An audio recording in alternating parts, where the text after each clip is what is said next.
Hello, ladies and gentlemen. A very good afternoon. It's exactly 3 p.m. Cairo local time. Time to have our news bulletin from Nal TV International and Channel 2. My name is Nermeen Abdurrahman, and I have all the pleasure to have with me my dear colleague Ahmed Nader. Hello, Ahmed. Hello, Nermeen. Thank you very much. We'll be starting straight away with the main headlines from the world of politics. Welcome back. The details. Minister of Foreign Migration and Egypt Expat Affairs Badr Abdelati expressed his appreciation to the noble role played by the Egyptian police participating in the UN peacekeeping mission in the Democratic Republic of Congo to maintain peace, security and stability there. In a meeting with the Egyptian police troops participating in peacekeeping mission in Congo during his official visit to the capital, Kinshasa, Foreign Minister Abdelati hailed the exceptional efforts exerted by the Egyptian police. He stressed that the participation of the Egyptian police troops reflects Egypt's historical commitment to enhance stability in Africa and its effective contribution to maintain international peace and security.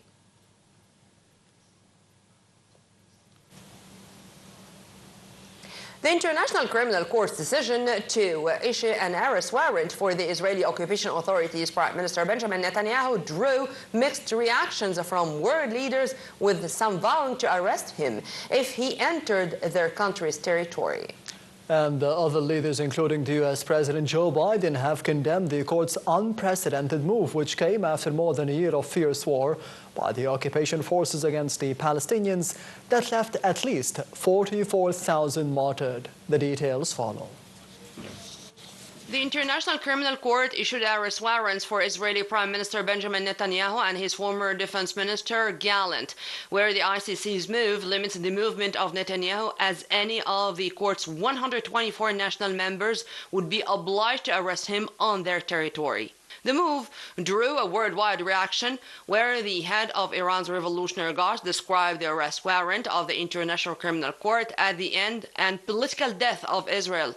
Cyprus government said that as a matter of principle, the decisions of the International Criminal Court are both respected and binding. Meanwhile, the German Foreign Minister Annalena Baerbock said Friday that Germany is examining how to respond to the ICC's decision. Baerbock said that whether German authorities would move to arrest Netanyahu or former Israeli Defense Minister Yoav Gallant is currently theoretical. She added that Germany is bound by the court as a country which recognizes the body and respects international law. Also, American President Joe Biden calling the move outrageous. The U.S. Foreign Policy Chief Joseph Borrell, meanwhile, said implementation of the warrants was not a political decision.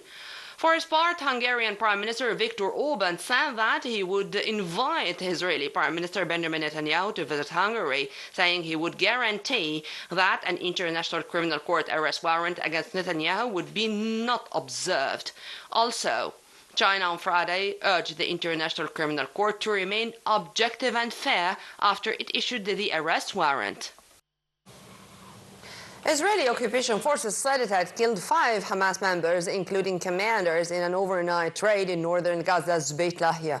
Medics in the Gaza Strip said an overnight Israeli raid on Beit Lahia and nearby Jabalia resulted in dozens killed or missing. Meanwhile, health officials in Gaza said that the death toll in the occupied Palestinian enclave from the 13-month-old Israeli genocide war surpassed. Members of the United Nations Security Council called for a surge in the assistance to reach people in need in the Israeli besieged Gaza, warning that the situation in the Palestinian enclave was getting worse. British Foreign Secretary David Lammy said there needs to be a huge rise in aid to Gaza, where most of the population of 2.3 million people has been displaced, and the health officials in the coastal enclave say that more than 43,922 Palestinians have been killed in the Israeli offensive against Hamas. Lammy said that the famine is imminent, and 400 days into the war, it is totally unacceptable that it is harder than ever to get aid into Gaza.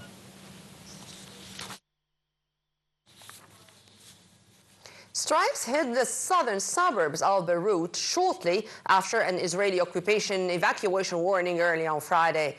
The state-run national news agency said enemy warplanes had carried 2 raids on South Beirut and that thick smoke was seen rising from the vicinity of the Lebanese university in Al-Hadath neighborhood. The Lebanese health ministry said at least 52 people were martyred earlier in Israeli occupation strikes, including some 40 dead in Lebanon's east. The Israeli occupation forces also issued evacuation warnings on Friday for parts of the coastal city of Tyre and the nearby Burj el-Shimali Palestinian refugee camp. Lebanon's health ministry said at least 3,583 people had been martyred in the Israeli genocide war since October 2023.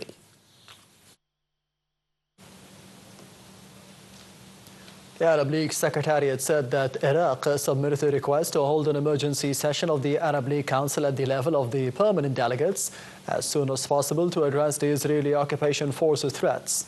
Assistant Secretary General of the League of Arab States, Ambassador Hossein Zeki, said that the request submitted through the Iraqi Permanent Mission highlighted the Israeli threats and the message to the UN Security Council, where it seeks to expand the aggressive practices in the region, including Iraq.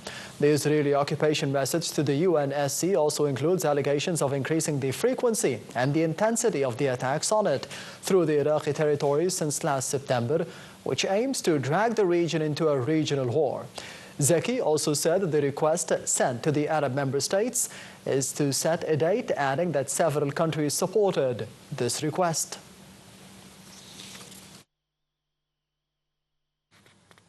To Iran, which said on Friday would launch a series of new and advanced centrifuges in response to a resolution adopted by the UN nuclear watchdog that censures Tehran for what the agency called lack of cooperation.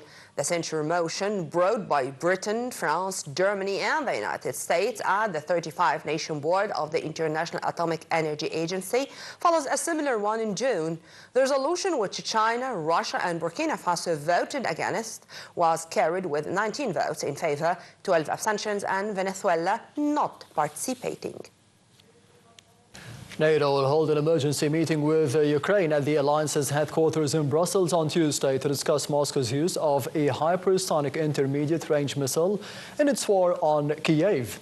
A NATO source said the Western military alliance confirmed that the NATO-Ukraine Council, grouping allies, NATO ambassadors and their Ukrainian counterpart, will convene at Kiev's request, but did not give any detail on the topic of discussions.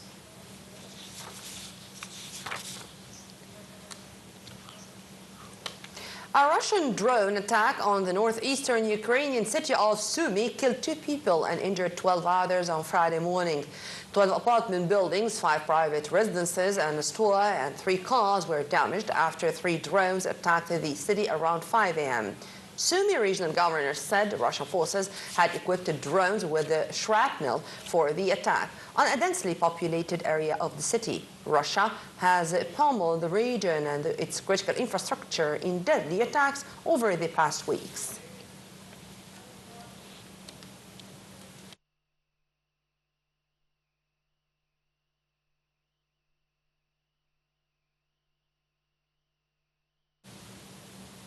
South Korea's National Security Advisor Shin Won-sik said that Russia has provided North Korea with anti-air missiles and air defense equipment in return for sending troops to support Moscow in the war against Ukraine. In an interview with South Korean broadcaster, Shin said that Russia had given North Korea economic and military technology support when asked what Pyongyang stood to gain from dispatching the troops to Russia. He added that Pyongyang also appears to have been given military technology by Russia to support the satellite program following the failed attempt to launch a spy satellite earlier this year.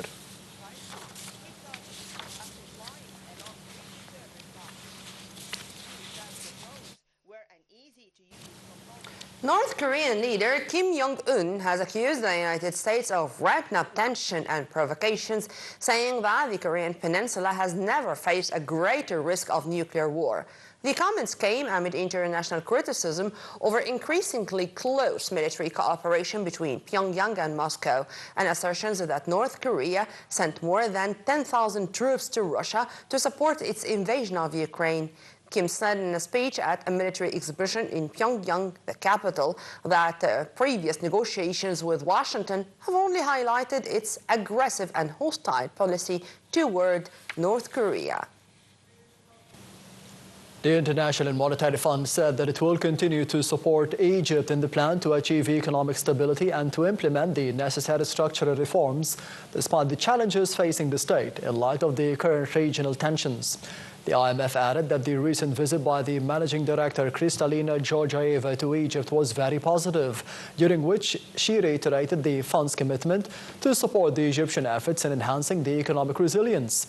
The IMF also said that Egypt has implemented key reforms to preserve the economic stability, hailing the state's social protection program and investments in the fields of education and health. To the oil prices, which surged today after Russia responded to the US and UK, allowing Kiev to strike its territory with Western weapons by firing a hypersonic intermediate-range missile at Ukraine's Dnipro region. Brent crude futures gained 0.5% to $74.6 a barrel, up 5% this week. Meanwhile, US West Texas intermediate crude futures rallied 1.86% to $70.04. Well, that's all we have for now. Stay tuned. Many thanks for watching. On behalf of my dear colleague Ahmed Nader and myself, Nermeen Abdurrahman, many thanks for watching. Thank you, Ahmed. Thank you, Nermeen. Thank you for watching and goodbye.